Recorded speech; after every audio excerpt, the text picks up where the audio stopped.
Master काका, अरे ओ master काका, मास्टर काका। का भेल रे बाबू? अरे तोहरा के पंचायत में बुलाहट बा। पंचायत? हाँ। के रखौले अरे बेटा? अरे गुड्डू भैया तोहर लइका। गुड्डू भैया? बाप के खिलाफ पंचायत बैठोले बा। हमहू चलतनी भरल पंचायत में उनका कर लतवा सनी ना तो हमरो नाम भानु ना। हाँ माई ता काहे परेशान होता रे? हाँ हम मानी नू।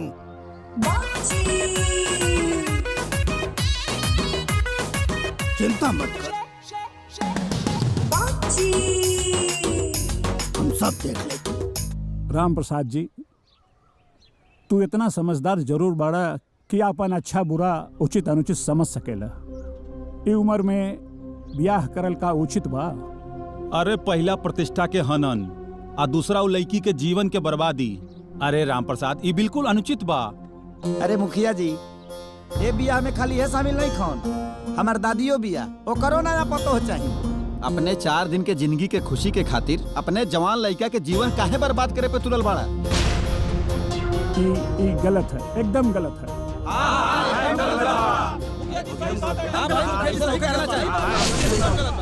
काहे गलत है? मुखिया जी, कौना वेद शास्त्र में लिखल हो कि आदमी अपन जिंदगी अपना हिसाब से ना जी सकेला? बोला। लेकिन अपना उम्र के भी तो ख्याल रखे के चाहिए ना। अब मुखिया जी पंच के बीच में का बताई? अकेले मिलबा तो सब बात बता दे। हाँ।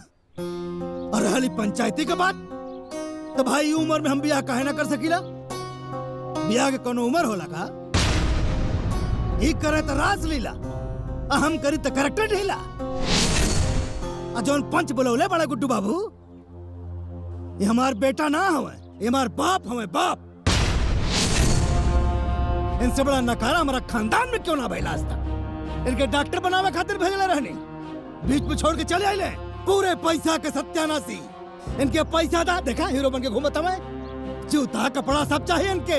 एटीएम मशीन में से कुल पैसा खाली हो गई। हीरो बन के घूमत हमारा लत्ता बिन बा तू। तुहारू करम बा कि एक दिन तू नकारा बन के घूमबा। ये बेगैरत इंसान हवे। देखा हमारा पंचायती मंजूर न की। ये काम चोर आदमी जवन मन तमन करे, हम ब्याह करब तो करब। सुन ले लो भाषा निकार, हम कद चोर हैं, हम नकारा हैं, हम निकम्मा हैं, हम हैं या रह हमार बटवा दिलो। अच्छा काय धुर खरीद ले बड़ा? काय धुर खरीद ले बड़े? ले दे के तो पुरखा पुरनियन के को घर बा 5 कट्ठा के बांट ले ले एक हिस्सा हुई में। अब बाकी रहल अपन धान जौन अर्जित कैले बानी नू, ओ मने एक चवन्नी ना मिली तोरा, एक चवन्नी। ए हेलो, ए एहसान के हमके कोनो जरूरत नहीं है। जहाँ तक लेबे के सवाल बा तो तोसे ले हम ना छीन ले, लेकिन एकर फैसला आप कोर्ट करे। अरे गुड्डू, ए बेटा कहाँ जात बा? जा कोर्ट में। एमे कौन बड़का बात बा? ऐसन ऐसन केस में तो हम रोज डिग्री करावे नहीं भाई। वकील साहब, मतलब गुड्डू के केस में डिग्री मिल जाई? अरे पहल के सुनवाई में हम डिग्री रउआ के हाथ में दे के भेजो। वकील साहब 1 मिनट, अगर रुआ इतना कैपेबल बानी, हाँ तारा नाम कमीना प्रसाद, कमीना हाँ माने राउर नाम कमीना प्रसाद काहे पड़ल? अब देख, रावण बहुत बड़ा ज्ञानी रहे, हाँ तो लोग ओकरा के राक्षस काहे कहत रहे? फिर वैसे ही वकील के जात थोड़ा बदनाम बा। वैसे हमार नाम कमला प्रसाद बा। अच्छा, ये पुकार के नाम कमीना हो ना भाई, कमीना हमार ब्रांड हो गई बा। आओ ना कुछ खायल पियल जाओ नेचर के हिसाब से। अरे रउआ लोग चिंता जिन करी महाराज, एक बार जब हम केस ले लेवे नीनू तो समझ लो हमार हाथ से वो केस कहूँ जाई ना। जीत के ही दम लेवा तनी। 6 गो समोसा पार्सल करो। अच्छा देखा भाई, हम तहार पेपर पूरा बनवा देले बनी जी, ठीक बा? तहनी लोग एगो प्रूफ लेके आ जा जेमे तहार नाम और तहार बाबूजी के नाम राम प्रसाद लिखल हो, बस ठीक बा? आधार कार्ड चली? अरे दौड़ी भाई दौड़ी, काहे कि प्रूफ के मामला में आधार कार्ड सबके बाप कार्ड होला। अनु हो गईल। चलो चलो चलो। और देखा स्टाम्प पेपर लेवे के बा और रजिस्ट्रार के पैसा देवे के बा और हमार फीस भी बा। तो निकाला तब तक। हाँ लाओ। बात ऐसा बना कि बाबूजी हमारे एटीएम ब्लॉक करा दिले बड़े। जैसे कुछ व्यवस्था होता हम लिया के दे दे बरुआ के। ऐसा मामला बा? हाँ। ओ तय काम करी, कानून से चले के पड़ेला सब कुछ ना। ऐजा दस्तखत कर दी। ई कहा एमे लिखल बा कि हम अभी राउर काम आगे बढ़ावा तनी, पैसा बाद में रउआ लोग हमरा के दे दे, और टेस्टेड न करवावे के पड़ेला हर कुछ। ऐजा साइन कर दी। लो लो हलाओ।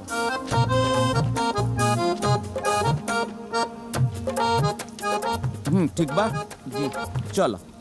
साहब पैसा आए पैसा। ए भाई, पैसवा ना देहनी, पैसवा दी। अरे यार पार्सल तू ले ला तो पैसा हमने के कह के दीजा। अरे लो कर देला ना बात।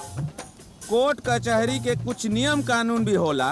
देखो, कोर्ट कचहरी पुलिस थाना के चक्कर में जे लोग पड़ेला, बड़का बड़का राजा लोग के राजपाट बिल में घुस जाला। पैसवा दे दो, रिवाज होला ई सब। एगो बात कही, हाँ तहर नाम कमीना के रख। अरे कमीना प्रसाद नाम बा भाई। हाँ, कमीना प्रसाद जी ई नाम रउर के रखल? नाम हमार कमला प्रसाद बा, कमीना तो ब्रांड हो गईल बा। पैसवा दे दी, ना समझ में आई। दो ना भाई पैसवा। क्या पैसा भाई? 50 रुपया। ली। लाओ, पुरानका अकाउंट वाला भी क्लियर कर ली। हाँ अच्छा, ठीक। हनु चलो आओ। अरे चलो भाई, कोर्ट कचहरी में तो झेल ही के पड़ी। अरे तेरा नाना हैंडसम है ही है। है का होता? वाह नाना वाह। ओ तहे बुढ़ाऊ के जेंटिंग पेंटिंग होता। बुढ़ा किसको बोला जी? आई एम नॉट बुढ़ा। बुढ़ा होगा तेरा तत्तू। I am Ram Prasad. ओके? हाँ जी। नाचवा में का कहला सानन जे? हाँ तो गौर करिए, सीमेंट बालू से कभी मकान नहीं होता, बिना सीमेंट बालू के कभी मकान नहीं होता, और काली कितना भी पोत ले कोई बुढ़ा कभी जवान नहीं होता। सुभान अल्लाह, सुभान अल्लाह। हमने के पुरानिया लोग कहला हाँ। कि जवन जवानी में कइल जाला तवन बुढ़ापा में भोगे के पड़ेला, आ जवन बुढ़ापा में कइल जाला जवानी में भोगे के पड़ेला। बुढ़ापा में से जवानी में केंगा जाई रे? उनकर वाला गोलिये ते खतरी मारे नीचे से निकल जाई, बुझाई? केतनो लाल लगाम लगा ले केहू, हाँ। लेकिन घोड़ी ना मिली। अच्छा। बुझा गई? पुरानिया बैल के हाँ। केतनो चोकर खिया दे केहू। अच्छा। कट्ठा ज्यादा ना जोती। सोलगट्टा, धुआं सोलगट्टा।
इतना गिर गए कि चोरी भी करे लगले। कछ बात देखा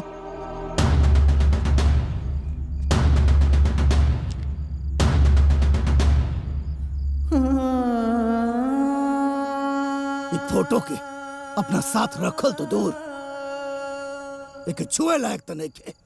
अब ये फोटो छीनने से का फर्क पड़े वाला बा। भगवान तो ममता के छाया हमरा सर से छीन ले, वैसे भी अच्छा ही कैले, झिंका के उठा ले न तो आज ही तोहर करनामा देख के ना जीते जी मर जाती।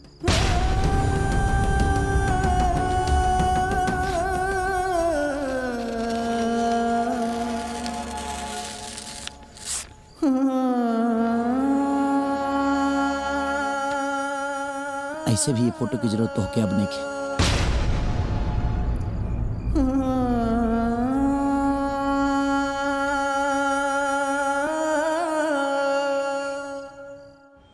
नमस्कार, हम गुड्डू और हम जानत तनी कि आज हम जौन करे जा रहल बानी वो बहुत लोग के तकलीफ दी। मैम हाँ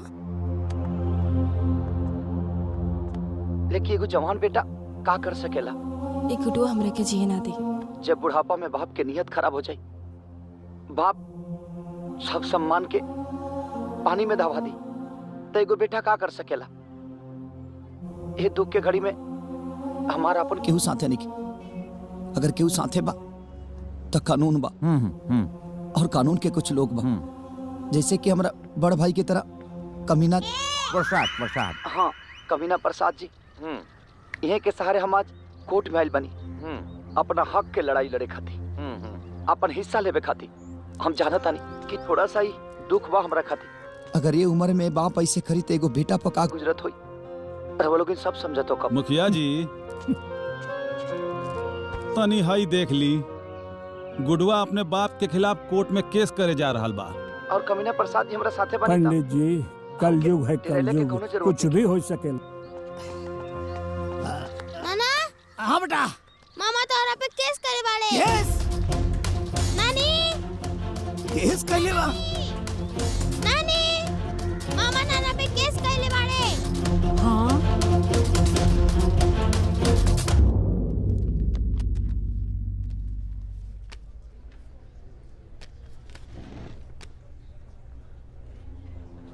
आपका नाम? हजूर गुड्डू कुमार। मामला क्या है? मेरे पिताजी संपत्ति से बेदखल करने के लिए बुढ़ापे में शादी कर रहे हैं और मेरे साथ साथ एक लड़की की भी जिंदगी बर्बाद कर रहे हैं। हजूर मैं चाहता हूं मुझे इस अदालत से न्याय मिले। आपके पिताजी का नाम? श्री राम प्रसाद।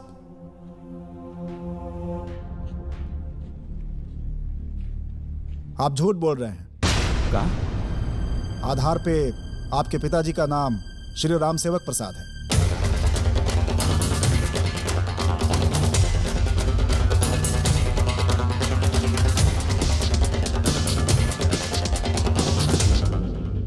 मिलॉर्ड, हमारे मुवक्किल के पिताजी का नाम राम प्रसाद ही है।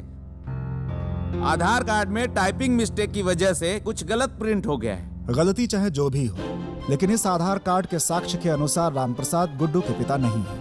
अब इसलिए अदालत गुड्डू को अगली सुनवाई में असली कागजातों के साथ उपस्थित होने का हुक्म देती है। Court is adjourned. हो जाए बाद में एंग होई हो जाए। आवो तो सही, आओ। ढंग के पेपरे तैयार ना रहे और चल देला अदालती कार्रवाई में भाग लेवे खातिर। अरे पहिल के सुनवाई में जज साहब के शक हो गई ना यार। अरे यार ते में हमार कौन गलती बा? आधार कार्ड हमारे घरे बनेला। कौना दुनिया में रहेला महाराज? हतना दिन से आधार कार्ड लेके पॉकेट में घुमा तोरा, ओमे का लिखल बा ना लिखल बा लौकल नहीं के कबो। डॉक्टरी पढ़े वाला और आधार कार्ड न देखला अपन। अरे पहले ही सुधर गईल रही तो अब आज ही लफड़ा न भइल रही। अरे तो पहले ना सुधरल तो अब सुधर जाई। हाँ चल आधार कार्ड ऑफिस पर। सुना ये आधार कार्ड ऑफिस सेकेंड सैटरडे के हाफ टाइम हो गई, मतलब बंद हो गई हुई। अभी बहुत जोर से भूख लगल बा, दबा के खाए के मन करता है। भूख तो लागल है। एगो काम कर तनी को खा लिया सा और किलो साहब के भर पेट खिया दिया सा। ठीक है ए भैया पैसा वकील साहब दे दे। ए 3 प्लेट छोला भटूरा। अरे ना हो चाय, 3 गो चाय। हाँ भाई, हम अपना पैसा से खाली चाय पिए नहीं, बाकी सब क्लाइंट देला। बैठो बस पार्क कर। आज काम हो जाए ना? हो जाए। क्या बात है? ये आधार कार्ड में फादर्स नेम करेक्शन करवाए के बा। हो जाएगा। तो कर दीजिए। रजिस्टर मोबाइल नंबर है ना? हाँ है।